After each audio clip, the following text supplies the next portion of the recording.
அதை புரிந்து கொண்டது போல அவளது கையை ஆதரவாக பிடித்த ஹரிஷ் கார்த்திக்கை அலட்சியமாக நிமிர்ந்து பார்த்தான்.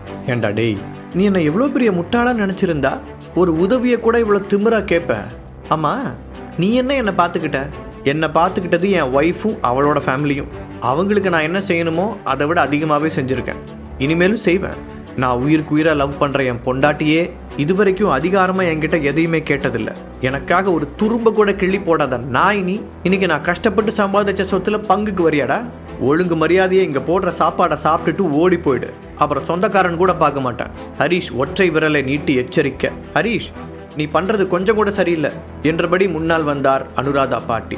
அதான் நான் பார்த்தேன், என்னடா ரொம்ப நேரமா வால் மட்டும் ஆடிக்கிட்டு இருக்கு, இன்னும் தலையை காணோமேன்னு யோசிச்சேன். கரெக்டாக வந்துட்டீங்க. அப்படி நான் என்ன சரியில்லாமல் பேசிட்டேன்னு சொல்லுங்க பாட்டி. ஹரிஷ் கேட்க, கார்த்திக் சொல்றதுல என்ன தப்பு?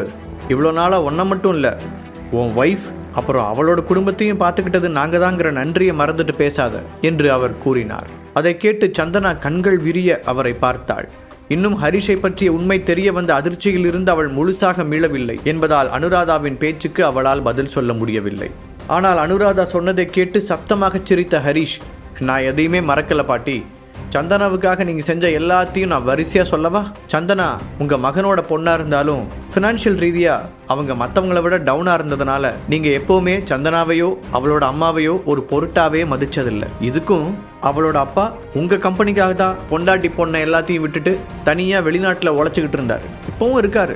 அதெல்லாம் கூட கண்டுக்காம சந்தனா தன்னோட சொந்த காலில் படிப்படியாக மேலே வந்து ஒரு பிஸ்னஸை உருவாக்கி நடத்திட்டு வந்தா. அதில் எதிர்பாராமல் ஒரு நஷ்டம் வந்தப்போ கூட நீங்கள் யாரும் ஹெல்ப் பண்ண தயாராக இல்லை. சந்தனாவோட அப்பா, அதாவது உங்கள் மகன், ஏதோ ஒரு ஃப்ராடை நம்பி உங்கள் மொத்த பணத்தையும் போடலான்னு சொன்னப்போ நான் அதை வேண்டான்னு சொல்லி எவ்வளவோ தடுத்து பார்த்தேன். ஆனாலும் உங்கள் பேராசையால் அதில் இன்வெஸ்ட் பண்ணிவிட்டு அந்த ஃப்ராடு மொத்த பணத்தையும் தூக்கிட்டு ஓடினதும் அந்த பழி மொத்தத்தையும் சந்தனா குடும்பத்து மேலே சுமத்துனீங்க.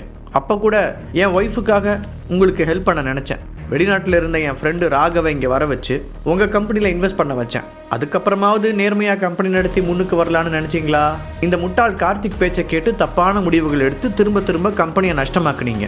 அதுவும் இல்லாமல் வேற ஒரு குழப்பத்தில் இருந்த சந்தனாவை ஏமாற்றி என் ஃப்ரெண்டு மூலமாக அவளுக்காக நான் வாங்கி கொடுத்துருந்த ஷேர்ஸையும் எழுதி வாங்கினீங்க. சரி, அப்போ கூட உங்களை போய் தொலைறாங்கன்னு தான் விட்டேன். அதையும் சரியாக நடத்தாமல் திரும்பவும் பணத்துக்காக சந்தனா கிட்டதான் வந்து நின்னீங்க. அப்பவும் அவள் மனசு கேட்காம பேருக்குன்னு சில கண்டிஷன்களை போட்டு அவ்வளோ நாள் கஷ்டப்பட்டு சேர்த்து வச்ச பணத்தை உங்களுக்கு தூக்கி கொடுத்தா. இதுக்கு மேலே உங்களுக்கு நன்றி கடன் தீர்க்கிறதுக்கு நாங்கள் என்ன பண்ணணும்னு எதிர்பார்க்குறீங்க மிஸ்ஸஸ் அனுராதா மேடம்? ஹரிஷ் அவர்களுக்கு மூச்சு விடக்கூட அவகாசம் கொடுக்காமல் வரிசையாக கேள்விகளை வீச அனுராதாவின் முகம் சுருங்கியது. அவனுடைய ஒரு கேள்விக்கு கூட அவரால் பதில் சொல்ல முடியவில்லை. நீ ரொம்ப அதிகமாக பேசுகிற, பணத்திமிரில் ஆடாத, அப்புறம் இது ரொம்ப நாளைக்கு நிலைக்காது. அனுராதா ஆவேசத்துடன் பேச அதை கேட்ட சந்தனாவின் முகம் கோபத்தில் சிவந்தது. பாட்டி, என்ன பேசிட்டு இருக்கீங்க? அவள் பொறுமை இழந்து கத்த. பின்ன உன் புருஷன் பேசுறது எல்லாத்தையும் வாயை மூடிட்டு கேட்டுட்டு இருக்கணும்னு சொல்றியா? இங்கே பாரு சந்தனா, நீ இன்னும் ஏஜே குடும்பத்தில் ஒரு ஆளாக இருக்கணும்னா கார்த்திக் சொன்ன மாதிரி உன் புருஷனை நடந்துக்க சொல்லு. அப்படி மட்டும் இல்லைனா நிச்சயமாக நான் உன்னை எங்கள் குடும்பத்தில் சேர்த்துக்க மாட்டேன். அனுராதா உணர்ச்சி வசப்பட்டதில் என்ன பேசுகிறோம் என்று தெரியாமல் உளர இந்த முறை சந்தனாவே சிரித்து விட்டாள். பாட்டி, நீங்கள் புரிஞ்சுதான் பேசுகிறீங்களா? யாருக்கு வேணும் உங்கள் ஃபேமிலி மெம்பருங்கிற அடையாளம்? என்னோட ஹஸ்பண்ட் எதுவுமே இல்லாமல் வெறும் ஹரிஷா இருந்தப்பவே அவனை டிவோர்ஸ் பண்ணிவிட்டு இன்னொரு கல்யாணம் பண்ணிக்க சொன்னதுக்காக என் சொந்த அப்பா அம்மாவையே தூக்கி போட்டுட்டு அவன் பின்னாடி போனவன் நான். இப்போ எனக்காக அவன் ஒரு சாம்ராஜ்யத்தையே உருவாக்கி வச்சிருக்கான். அப்படிப்பட்டவனை உங்கள் வெத்து ஃபேமிலி பெருமைக்காக விட்டு கொடுப்பேன்னு நினச்சிங்களா? எஸ், நானும் சம்டைம்ஸ் அவனை புரிஞ்சுக்காம தப்பு பண்ணியிருக்கேன் தான். ஆனால் அதெல்லாம் ஹரிஷ் எனக்கு தெரியாமல் ஏதோ பண்ணுறாங்கிற குழப்பத்தில் தான். அப்போ கூட கடைசியில் நான் அவன் பக்கம்தான் சாஞ்சிருக்கேன். அவனும் என்னை புரிஞ்சு ஏற்றுக்கிட்டான். இப்போ என்னோட கேள்விகள் எல்லாத்துக்கும் விட கிடச்சிருச்சு. இதுக்கு மேலேயும் உங்களோட பொய்களுக்கும் பாச ட்ராமாவுக்கும் மயங்கர சந்தனா கிடையாதுண்ணா, அதுக்கு வேற ஆளை பாருங்க என்றவள், நீ வா ஹரி போகலாம், இவங்க கிட்டலாம் பேசினா நமக்கு தான் டென்ஷன் ஆகும் என அவனுடைய கையை பிடித்து இழுத்து கொண்டு அங்கிருந்து விலகிச் சென்றாள். தான் உட்கார்ந்த இடத்திலிருந்து அசையாமல் இதையெல்லாம் கேட்டுக்கொண்டிருந்த திலகா நல்லவேளை தான் எதுவும் வாயை விடவில்லை என்று நினைத்து கொண்டாள். ஹரிஷ் இவ்வளவு பெரிய பணக்காரன் என்று தெரியாமல் தான் இவ்வளவு நாட்களாக அவனை அவமானப்படுத்தி வந்ததை நினைத்தவளுக்கு கொஞ்சம் பயமாகத்தான் இருந்தது. அதனால் இந்த அதிர்வலைகள் எல்லாம் ஓயும் வரை கொஞ்சம் அமைதியாக இருக்கலாம் என்று முடிவு செய்தாள். எப்படி இருந்தாலும் தன்னுடைய மருமகன் பணக்காரன் என்பதை நினைத்து அவளால் பெருமை தாங்க முடியவில்லை. அதே நேரத்தில் ஹரிஷிடம் பவர்பில் வாங்கலாம் என்று வந்திருந்தவர்கள் நடந்த கலவரத்தில் அதை கேட்க முடியாமல் ஏமாற்றத்துடன் திரும்பிச் சென்றார்கள். ஒரு வழியாக பல்வேறு உணர்ச்சிகளுடன் அன்றைய பார்ட்டி முடிவுக்கு வர ஹரிஷ் தன்னுடைய அடுத்த கட்ட பெரிய திட்டத்தை நோக்கி அடியெடுத்து வைக்கலாம் என்று தயாரானான். அதற்காக ஸ்ரீதருக்கு போன் செய்தவன், நாளை காலையில் நாம் அங்க போலாம், ரெடியாரு என்று உத்தரவிட்டான். இவ்வளவு நாள் என்னதான் சமாதானம் சொன்னாலும் தான்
அன்றைக்கு நடந்த நிகழ்வுகளின் தாக்கத்தோடு ஹரிஷின் அளவில்லாத அன்பும் சேர்ந்து கொள்ள களைப்பில் சந்தனா உறங்கிவிட்டாள். அவளுடைய தூக்கத்தை கலைக்காமல் பெட்டில் இருந்து எழுந்த ஹரிஷ் பால்கனி கதவை சத்தமில்லாமல் திறந்து கொண்டு வெளியில் வந்து நின்றான். பார்ட்டி முடிந்து வீட்டிற்கு வந்தவுடன் ஸ்ரீதரை அழைத்து பேசிய விஷயம் நினைவுக்கு வர, சாரி சந்தனா, நான் இன்னும் உன்கிட்ட முழு உண்மையையும் சொல்லலை. இந்த டைம் நான் சொல்லாததுக்கு காரணம் உன்னோட பாதுகாப்புக்காக தான். ஏன்னா நான் அடுத்து எடுத்து வைக்க போகிற ஸ்டெப் ரொம்பவே ஆபத்தானது. அதை பற்றி உன்கிட்ட சொல்லி உன்னையும் இந்த ரிஸ்கில் இழுத்து விட விரும்பலை. சப்போஸ் என்னைக்காவது உனக்கு உண்மை தெரிய வந்துச்சுன்னா அன்னைக்கும் நீ இதே மாதிரி என்னை புரிஞ்சுக்குவேன்னு நம்புகிறேன். மனதிற்குள் பேசிக்கொண்ட ஹரிஷ் தூரத்தில் தெரிந்த வானத்தை விரித்தான். அவனுடைய எல்லையற்ற கனவைப் போல அந்த வானமும் விரிந்து கொண்டே போவது போல தோன்றியது. இது வரைக்கும் நான் பண்ண விஷயங்கள் எனக்காக, ஆனால் இனி நான் பண்ண போகிறது அப்படி இல்லை. இது நிச்சயமாக என் ஒருத்தனால செய்யக்கூடிய விஷயம் கிடையாது. என்னால் எவ்வளோ முடியுமோ அவ்வளோ ஆளுங்களை என் பின்னாடி சேர்க்கணும். அதுக்கு முன்னாடி நான் இப்போ இருக்கிறத விட ஒரு ஸ்ட்ராங்கான படையை உருவாக்கணும். மனதிற்குள் உறுதி எடுத்து கொண்டவன் காலையில் தயாராக இருக்க சொல்லி புனித்திற்கும் மெசேஜ் அனுப்பிவிட்டு உள்ளே வந்து படுத்தான். மறுநாள் காலையில் சந்தனாவிடம் பிஸ்னஸ் விஷயமாக வெளியூர் போவதாக சொல்லிவிட்டு கிளம்பிய ஹரிஷ் புனித்தையும் பிக்கப் செய்து கொண்டு நேராக ஸ்ரீதர் சொன்ன இடத்திற்கு சென்றான். அங்கே ஸ்ரீதரும் அவனுடைய ஆட்களும் தயாராக இருக்க அந்த கார்கள் வரிசையாக கிளம்பியது. அவை கடைசியாக தமிழ்நாடு கர்நாடகா பார்டரில் இருந்த அந்த ஊரில் வந்து நிற்க தன்னுடைய காரில் இருந்து இறங்கி ஓடி வந்த ஸ்ரீதர், இதான் சார் நரேந்திரனோட ஊரு என்றான். அங்கு ஸ்ரீதர் மற்றும் அவனுடைய ஆட்களுக்கு நிறைய மரியாதை இருந்ததுடன் அவர்களுடன் வந்த ஹரிஷையும் புனித்தையும் கூட அவர்கள் மரியாதையுடன் நடத்தினர். இந்த ஊர் மொத்தத்தையும் தான் நரேந்திரனுடைய குடும்பம் ஆட்டி படைச்சிக்கிட்டு இருந்துச்சு. இவங்களை அடிமைப்படுத்தி நிறைய நிழலான காரியங்களையும் செஞ்சுக்கிட்டு இருந்தாங்க. இதுக்கு மும்பையில் இருக்கிற அந்த செடியன் குடும்பமும் உடந்த ஸ்ரீதர் விளக்க ஹரிஷ் அமைதியாக கேட்டுக்கொண்டான். இதையெல்லாம் பார்த்த புனித்திற்கு தான் கண்ணை கட்டி காட்டில் விட்டது போல இருந்தது. அஃபிஷியலாக பார்த்தால் இதுதான் அவனுடைய முதல் நாள் வேலை. ஹரிஷுக்கு இங்கு கிடைக்கும் மரியாதையை பார்க்கும்போது அவனுக்கு ஒரு மாதிரி பயம் வந்தது. அப்போதுதான் ஞாபகம் வந்தது போல புனித்தை பார்த்த ஹரிஷ், ஸ்ரீதர், இவனோட பேர் புனித், இவனோட அப்பா சிவபாலன், ரொம்ப ஃபேமஸான ஆள், அநேகமாக நீ கூட கேள்விப்பட்டிருப்பேன்னு நினைக்கிறேன். அன்னைக்கு மும்பைக்கு வந்தப்போ இருந்த அவசரத்தில் உங்கள் 2 பேருக்கும் இடையில சரியாக இன்ட்ரடியூஸ் பண்ணி வைக்காமல் விட்டுட்டேன். அடுத்த 3 வருஷத்துக்கு சார் தான் எனக்கு அசிஸ்டண்ட்டாக இருக்க போகிறாரு என ஹரிஷ் சிரித்து கொண்டே சொல்ல ஸ்ரீதர் அவனை பார்த்து நட்புடன் சிரித்தான். வேறு வழியில்லாமல் புனித்தும் சிரித்து வைக்க, அப்புறம் ஸ்ரீதர், அந்த 5 பசங்களையும் பாதுகாப்பாக வச்சுருக்கீங்களா? நான் முக்கியமாக இங்கே வந்ததே அதுக்காக தான் என ஹரிஷ் கேட்க, ஆமாம் சார், நரேந்திரனோட ஃபேக்ட்ரியிலேயே ஒரு அண்டர் கிரவுண்ட் ரூம் இருந்துச்சு. அங்கே தான் பாதுகாப்பாக அடைச்சி வச்சிருக்கோம். பவ்யமாக சொன்ன ஸ்ரீதர் ஹரிஷை அங்கு அழைத்துச் சென்றான். அண்டர் கிரவுண்டில் ரகசியமாக இருந்த அந்த அறைக்கு பக்கத்தில் செல்லும் போதே ஹரிஷ் ஒரு பவர்ஃபுல்லான அதிர்வை உணர்ந்தான். ஆனால் அந்த அறையின் கதவை திறந்த பிறகு உள்ளே இருந்த 5 பேரும் பல நாள் சாப்பிடாதது போல பலவீனமாக இருந்ததை பார்த்து ஹரிஷ் அதிர்ச்சி அடைந்தான். அவர்களுடைய கால்கள் உறுதியான சங்கிலியால் கட்டி வைக்கப்பட்டிருக்க, அவர்களுடைய சக்தியை கட்டுப்படுத்துவதற்காக ஸ்ரீதர் கொடுத்த மருந்து மாத்திரைகளால் அவர்களது உடல் ஒளியிழந்து காணப்பட்டது. அதில் 3 ஆண்கள் 2 பெண்கள் இருக்க, அவர்கள் 5 பேரும் பிடிபட்டதிலிருந்து 2 வேளைதான் உணவு, அதுவும் ரொம்பவே குறைவாகத்தான் கொடுக்கப்பட்டது என்பது ஹரிஷுக்கு தெரியாது. அப்படி கொடுத்த உணவையும் அவர்கள் சரியாக சாப்பிடவில்லை. அது மட்டுமின்றி அவர்கள் தங்களை பாதுகாத்து கொள்ள ஆற்றலை பயன்படுத்த முடியாததால் இன்னும் கடுமையாக எடை இழந்து மெலிந்து காணப்பட்டனர். நீங்க ரொம்பவே கொடூரமானவங்க, ஹரி ஸ்ரீதரை பார்த்து ஒரு பெரும் மூச்சுடன் கூற, ஸ்ரீதர் ஆச்சரியத்துடன் அவனை நிமிர்ந்து பார்த்தான். என்ன, நாங்க கொடூரமானவங்களா? அந்த ஹோட்டல் ரூம்ல நரேந்திரனை நீங்க எப்படி அடிச்சு ரோட்ல தூக்கி போட்டீங்கன்றது உங்களுக்கு மறந்து போச்சு போல என நினைத்து கொண்டவன் உதட்டோரம் துடி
முழு கதையையும் கேட்டு மகிழ பாக்கெட் FM APP டவுன்லோட் செய்யுங்கள்.